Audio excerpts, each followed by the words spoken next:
Hey, what's up you guys? Today I wanted to do a book talk on the book Order of the Phoenix by J.K. Rowling. So this is probably my favorite book in the entire Harry Potter series. I absolutely love this book because I feel like this book has the most character development out of all of the books. You get to see an angry Harry, you get to see a happy Harry, you get to see all the shades of Harry. You also get to see all of the shades of Sirius and a lot of the other characters. You get to see a lot of the Weasley twins and them just bringing light to such dark times, and you just get to see so many different things in this book, and I love it. It is my favorite book in the series. A+ rating. Highly recommend that you read Harry Potter if you haven't read it yet. I'm sure everyone knows what it is, and so now I'm going to get into my spoilery thoughts and feels of this book. I'm just going to go through different things that happen in this book, and I hope that you enjoy it. So let's kick it off with the beginning of this book where Harry gets attacked by the Dementors. So in the beginning of this book, Harry and Dudley are just walking along, they get attacked by Dementors, and you kind of get to see some development with the Dursleys right after this happened, because this is the first time Petunia acknowledges that Lily was her sister, and it's very cool to see that she does acknowledge it.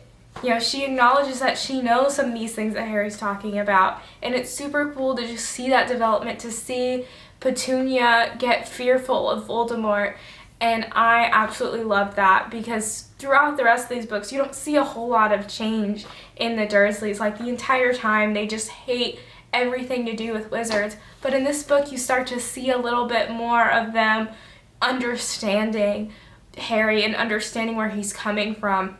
And I love it, and I love to see their reactions, even though they are very harsh with it. They are like, we're gonna kick you out and stuff before Dumbledore intervenes. So I just love that development with the Dursleys. From there, you know, Harry goes to the Order, and I loved how bitter Sirius was all the time because you got to see a new shade to Sirius. Before, whenever we would see Sirius, he wasn't so bitter. He was more carefree, he was more outgoing, but in this book you see him struggle with being put in a box, and he hates it, and it's just so tragic that at the end of the book he dies, and he dies after spending a year just doing something that he didn't want to do. And so then, as Harry is at Grimmauld Place, he gets his book list with Ron and Hermione, and Ron and Hermione are prefects. So, like, what happened, if you don't remember,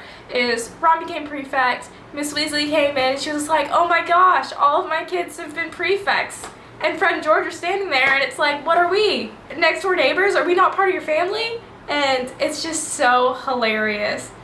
I was cackling when I read that line. And then you also get to see some different emotions with Miss Weasley at Grimmauld Place too, because she deals with the boggart and she sees these things that she's terrified of. She sees her family members dying, and it's so heartbreaking because if you've read the entire series, spoiler for the last book,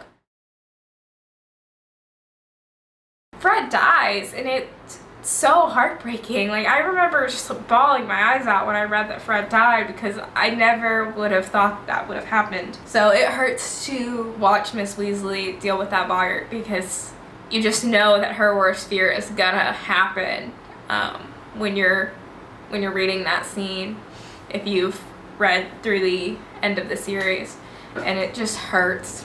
And so anyways, after we are at Grimmauld Place, we move on and go to Hogwarts. Luckily, Harry is able to go to Hogwarts. It was a close call, but he goes to Hogwarts, and everybody is on the fence with Harry, and they talk behind his back, they point fingers, they say mean things, and poor Harry has to deal with this all while he is struggling with his, PTSD and his emotions, and dealing with the things that he's seen, dealing with the fact that he literally stared death in the face, and it's just rough. And so you really understand Harry, where he's coming from with all the angst. I know that that's probably one of the things that Order of the Phoenix gets the most hate for, is angsty Harry, but I think that it's a very understandable and relatable Harry, because you just don't get over something like that overnight.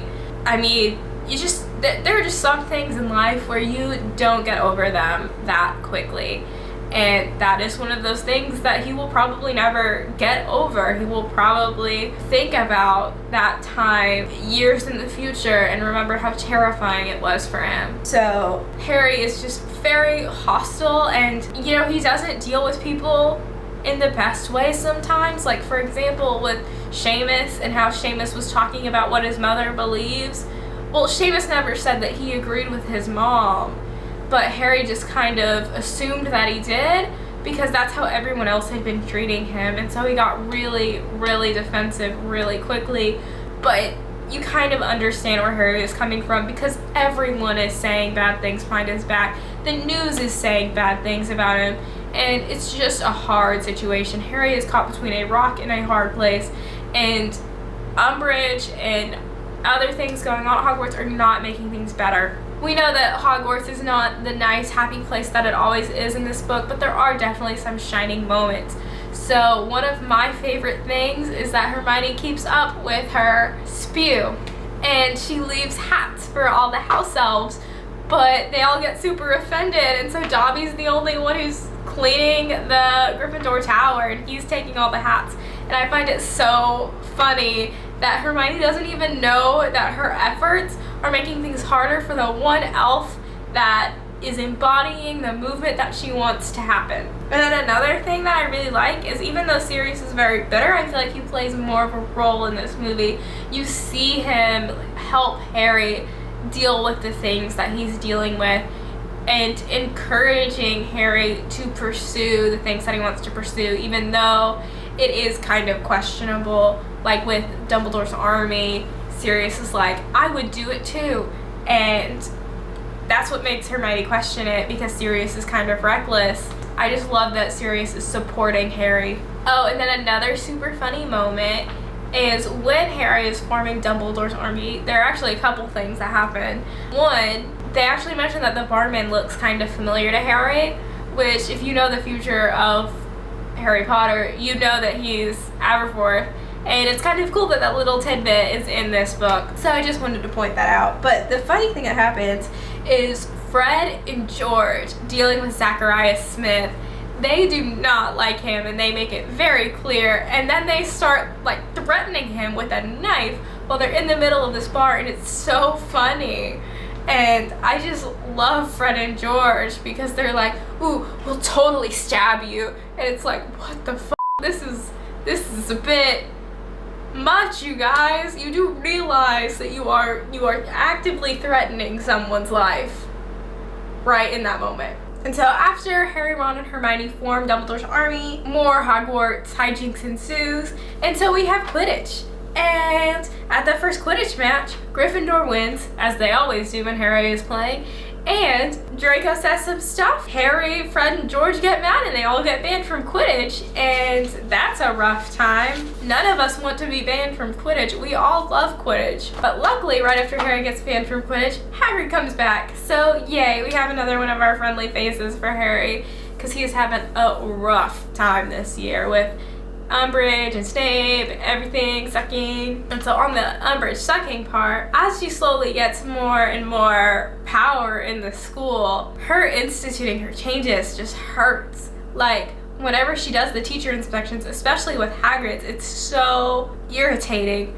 Like, you understand Hermione when she's just getting pissed off, because I was getting pissed off. Like, you don't do that to my Hagrid. Like, he's my Hagrid. You don't touch him. And I wish that they had shown some of that in the movie, because don't get me wrong, she is super, super hateful in the movie and someone that you can easily despise. But I don't feel like they showed just how much she was prejudiced, how that bias really made her a horrible person. Another funny moment. So, right around Christmas time, with the Dumbledore's army, Dobby came in and decorated everything, and he said to have a Harry Christmas, and I just loved that. Dobby is so funny. I wish Dobby was more present in the movies. Dobby is probably one of my favorite characters. He's just such a good background character. He does so much behind the scenes that you don't even realize, and that was just so hilarious to me and so cute to me. And Dobby is just so supportive and so helpful. Dobby 2020, y'all. And also around Christmas time, Harry had his first kiss, and it's really cool to get to experience that with Harry. But it's cool to experience that with Harry and to kind of understand his perspective on it. And then whenever he goes back and tells Ron and Hermione's discussion about it is hilarious. How Ron has the emotional range of a teaspoon. I find that funny. And so then we go to our Christmas holidays.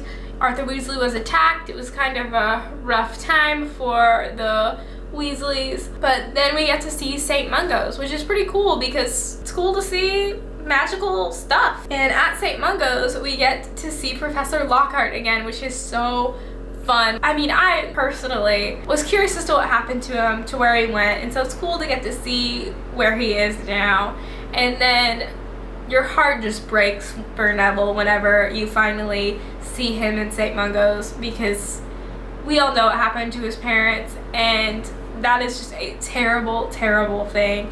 And, you know, everyone points at Harry and says that he's had a rough life, but so has Neville on the flip side of that. Like, Neville didn't grow up with parents, he grew up with people who had lost their minds, and that's just terrible to know that your parents were once people who were amazing people, but now they can't comprehend anything anymore. They're just shells of who they used to be, and that's terrible to have to see them and to know that they aren't who they were. And so after, you know, the Christmas holidays, Arthur Weasley gets better and the kids all go back to Hogwarts, and they get to go to Hogsmeade one weekend, and Harry has the worst date ever. Oh my god, he does not know how to talk to a female. It's hilarious. He goes on his date with Cho, and he just says all of the wrong things. He mentions that he's got a meeting with Hermione, and Cho just gets so jealous and so offended, and it's so hilarious. And I loved that disastrous date. And then Harry goes and meets with Hermione after that date, and he gives his full story, and then his Hogsmeade access is now restricted because Umbridge was not happy about that. And so after that date, Umbridge figures out about Dumbledore's army, and Albus Dumbledore has to leave Hogwarts temporarily, and then Fred and George say, "F it" to school. And so they start causing so much mayhem and ruckus, and that is probably the funnest part of the book, because they're just doing shit to be in the way. They want to be obnoxious, they want to be heard, and I love it. And then eventually they leave the school and they tell Peeves, "Hey, give her hell from us." And it's so funny because Peeves listens, and Peeves is such a butt in the rest of the story, but in this moment he actually does listen, because that's what he does. And it's so amusing to see Peeves cause ruckus and to see all of the other professors kind of helping this craziness so that Umbridge's time as headmistress is just as terrible as it can be. And so then eventually Harry gets his vision of Sirius being tortured, and Harry, the dumbass, is like, "This is totally happening. I need to save him right now." And so Hermione, you know, tries to question him a little bit. He doesn't go for it. They all go to the ministry, and I loved the badges that they got where it said their name and then it said rescue mission underneath, and I just thought that was so funny. And that was probably like a nice funny moment right before the terribleness that was the Ministry of Magic, because they go in and Harry was wrong, and that's just gut-wrenching to know that Harry had been wrong. And then the order comes and they save the day, but Sirius dies in the end, and it's so tragic. Harry just cannot keep people in his life to save his life. Really brings a tear to your eye whenever you read it, because it's so heartbreaking.